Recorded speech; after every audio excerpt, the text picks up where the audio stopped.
Earth to Rick the Dawn. We need you.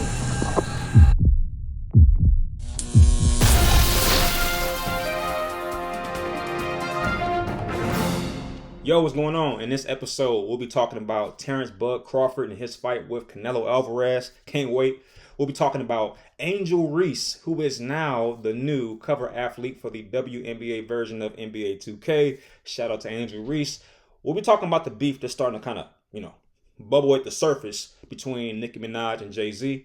And lastly, we'll be talking about Black Panther 3. That's right, Damson Idris. We'll talk about it. I don't want to spoil it. But look, check it. So, if you don't know, Terence "Bud" Crawford and Canelo Alvarez are set to take the ring together in September on the 13th of 2025. That's gonna be a big deal. I was thinking about getting some tickets to it. I was thinking about surprising my wife, like, you know what, we're gonna go to the Canelo Alvarez Bud Crawford fight in September. And then I look at the prices. Do you know the cheapest price is $443? The cheapest one, the cheapest seat.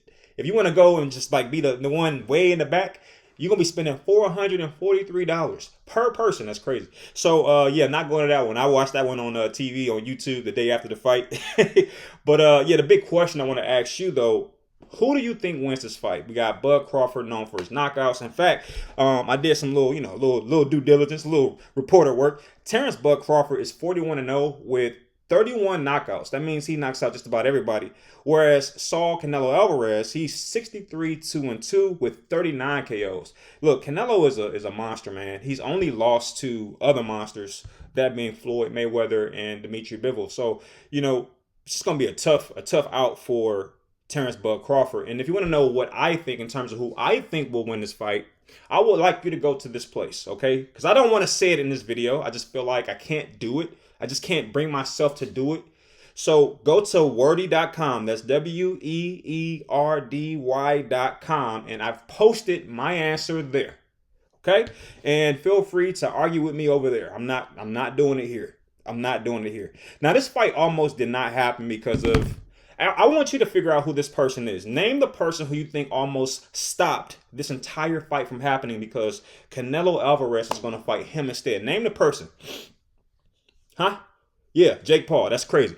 Look, Canelo Alvarez has to be on his last little chapter of legacy, especially if he's entertaining fights with Jake Paul. That's another topic for another day. I'm still waiting for him to hit me up. Hit me up in my email, Jake. I want to take the fight. You looking for divers? I dive all over the place for $1 million. Now check this out. So I'll tell you who I think wants to fight over there. I don't want to do it here, because it's going to start a lot of problems. And plus, I'm biased. I just saw Terence "Bud" Crawford in like real life, okay? And he's the dopest person ever. How did I see him? When I went to the Clarissa Shields fight in Flint, Michigan, when she was fighting Danielle Perkins in February, that's when I saw Terence "Bud" Crawford after the fight. He was staying after, just showing love to everybody. And just so happened, me and him just kind of, crossed paths. So, no, I'm not afraid of telling you that Bud Crawford is going to lose his fight out of fear that he might see me again. Why would I? No, of course not. No, that's not the reason I'm not saying it in this video. Come on, grow up. So anyway, what do you think? Who do you think? Let's talk about that later in the comment section. Let's get it. All right, next, Nicki Minaj is going off on JayZ over there on X. And look, I'm hearing that this whole situation stems from a whole lot of stuff, okay? Look, I'm going to try to give you the whole history as I know it. As I know it, this all starts when JayZ launched the Tidal streaming service. Okay, remember he came out with that? And he was trying to get all these ambassadors, all these popular artists on the platform to promote it. And Nicki Minaj was amongst those individuals. And it said, I don't know, it said that she owned about 2 to 3% of the Tidal streaming service. Then what ended up happening was JayZ, being the head of Roc Nation, offered or extended a olive branch, a record deal. I don't know what you call these things, but essentially he wanted Nicki Minaj to join Roc Nation, and she declined. All right, and soon after that, JayZ and them went and got Megan Thee Stallion and brought her to Roc Nation, and Nicki Minaj felt a little salty about that. Allegedly, that's what the streets are saying. The streets are saying Nicki Minaj didn't like that move of Roc Nation bringing in Megan Thee Stallion, and Nicki Minaj started going in saying, hey, they trying to, replace me, etc., etc. And of course, Megan Thee Stallion being someone who you could easily cross compared to Nicki Minaj in terms of her style, her delivery, the way she presents herself. So I felt like, or I should say, Nicki Minaj may have felt like that Roc Nation, because she didn't join the team, was trying to replace her with a younger talent, that being Megan Thee Stallion. And that is what really sparked all these problems. And it goes on to say, or the story goes on, whereas JayZ sells Tidal, the streaming service, and he makes a lot of money. All right. And because he brought all these ambassadors on board, Nicki Minaj is saying, hey, you owe us some money. You owe me some money specifically. Now, it was crazy because I stumbled upon this post very randomly, because I don't really, be on X like that. But I was posting, and while I was waiting for my video to upload, I saw this. And Nicki Minaj says JayZ owes her between $100 and $200 million. And she kind of surprised me with this one right here. She says, in the same post, by the way, she says, anyone still calling him Hove will answer to God for blasphemy. I said, you know what, Nicki Minaj, I haven't agreed with you in like 20 years. All right. There's been a lot of opportunities for me to latch on to what you're talking about. And I've pretty much kept my hands up like this here for 20 years. But you know what? When you said this right here, anyone still calling JayZ Hove will answer the guy for blasphemy, I said, come on, baby girl. Come on up in here. Let me open up the door for you. Come on in here. Bring that big old tush up in here. Let's talk. Let's have a little conversation, because Nicki Minaj is on my good side today. Anyway, now this was kind of strategic, because I don't know if you know, but Megan Thee Stallion and Roc Nation, they've been having this little legal drama, and I'm gonna read it verbatim so that you know what's going on. Okay, all this came after Emilio Garcia, a former cameraman for Megan Thee Stallion, filed a lawsuit against her and her management team, Roc Nation, claiming that he was forced to watch her have sex with another woman during a trip to Ibiza, Spain, in 2022. Garcia also claims that Megan fat shamed him while working together.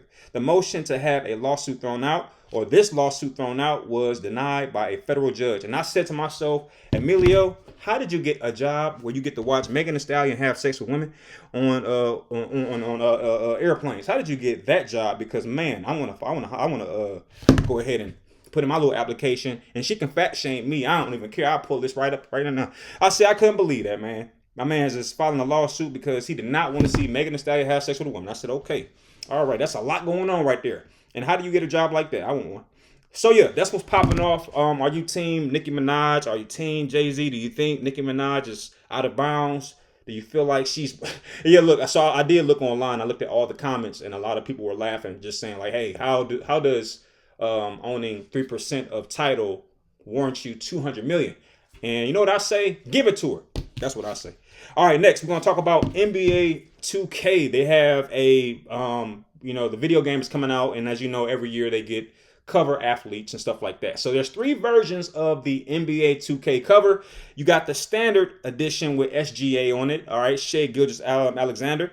Then you have the superstar version, which features Carmelo Anthony. And then, of course, you have the WNBA version, which will feature Angel Reese. Man, Angel Reese is on my good side today, man. Let me tell you all the amazing things that's happening with the Queen, Angel Reese. I like to call her the Queen, even though she's still kind of young. Angel Reese made history with 5 straight 15-plus rebound games. And I looked at the comments underneath that post that I read that showed me that. And all the people, everybody's hating. They're saying that those 15-plus rebounds were basically rebounds to herself because she's missing close buckets. And you know what I say, Angel Reese? Keep getting them. Keep getting those rebounds, because you know what?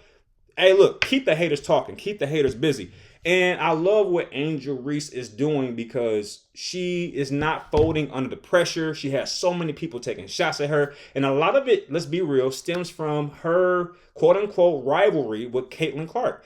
Because you can't like both of these individuals. You can't like Angel Reese and you can't like Caitlin Clark in the same body, apparently. So a lot of the hate that she gets really stems from Caitlin Clark's overzealous fan base and, taking shots at Angel Reese. That's what's really going on. But not me. I love both Angel Reese and Caitlin Clark. I don't see what the beef is. I don't see what the problem is. But then again, I do.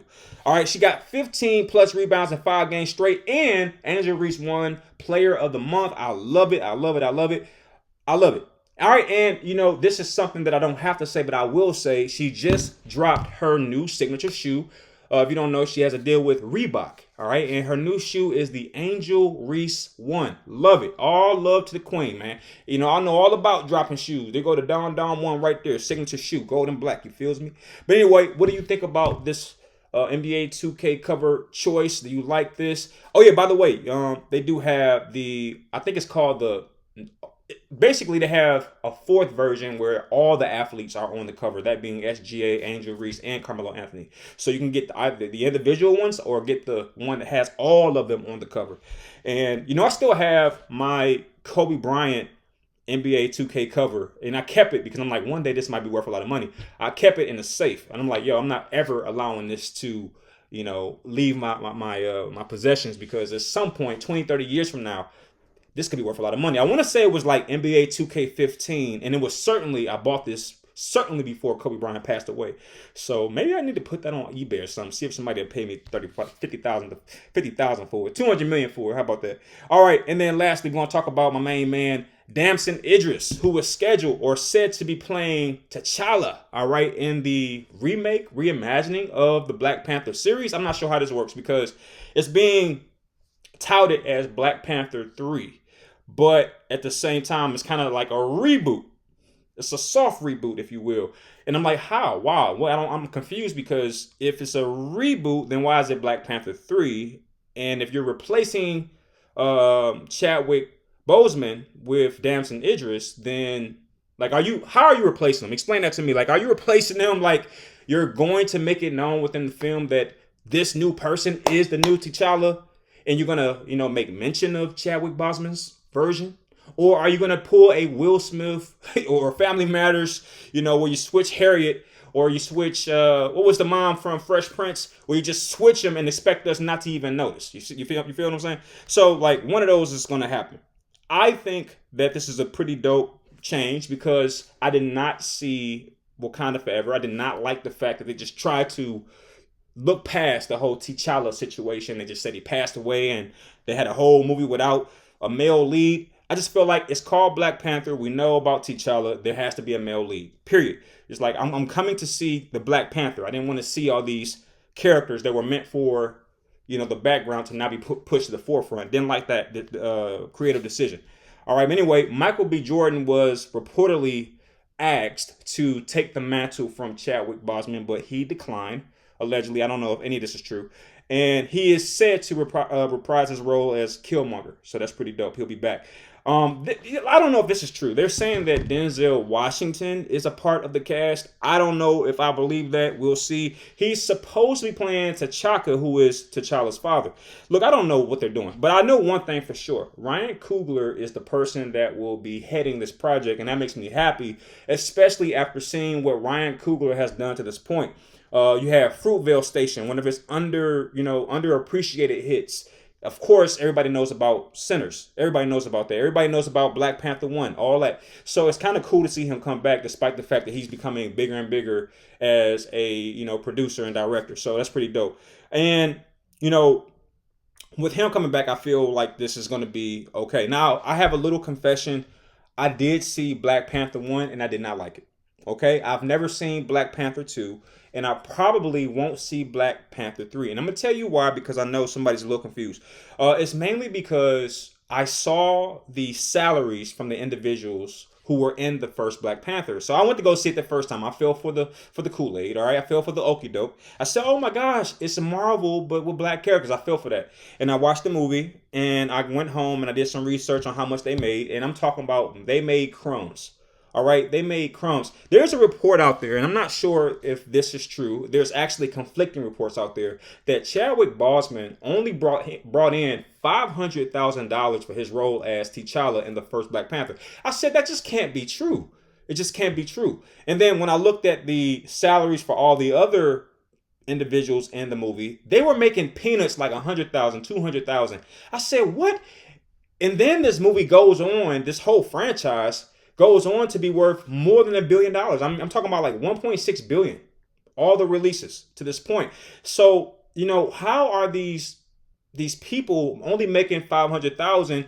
You know, and like I said, there's conflicting reports. So I saw a report that said he made 2 million. So I'm hearing 2 million. I'm hearing 500,000. And even one article said 5 million. But still, if the franchise goes on to make billions of dollars, how does he only make 5 million at the highest, how does he only make 5 million if he only made that? Like I said, there's conflicting reports between 500,000 and 5 million. Either way, all these numbers just sound too low for me. All right, I just think that they should be higher.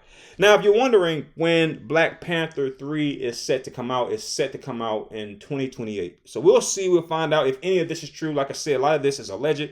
And I'm pretty just kind of curious, even though I may not see it. I'm a big fan of Ryan Coogler, but the way that they did them in terms of Marvel being this gigantic company with deep pockets, you're only paying your stars $500,000. And I even looked to see what Angela Bassett made. Angela Bassett is a legend in the game, and I'm not sure if the world feels that way, but I know I do, growing up seeing all her movies. It's said that she only made between 1 and 2 million. All right. So I don't know. I hope that these numbers are not true, but I did read something that gives me some optimism, and I'm hearing that Marvel for Black Panther 3 is opening up the budget because of Ryan Coogler's track record to this point. Hey, you just coming off of Sinners? Hey, we'll open up the whole bank for you. Do whatever you have to do. We'll open up the bank for you. So I'm hearing that Ryan Coogler is basically working with a blank check when it comes to Black Panther 3. Again, I don't know if this is true. You know how the internet works. It's just one person says something, and then it becomes a game of telephone, and everybody's saying something different. So we'll see what happens. But look, what do you think about any of those topics? Let me know what you think. Hit me up in the comment section. We'll chat about it. I appreciate you. Be safe. Peace.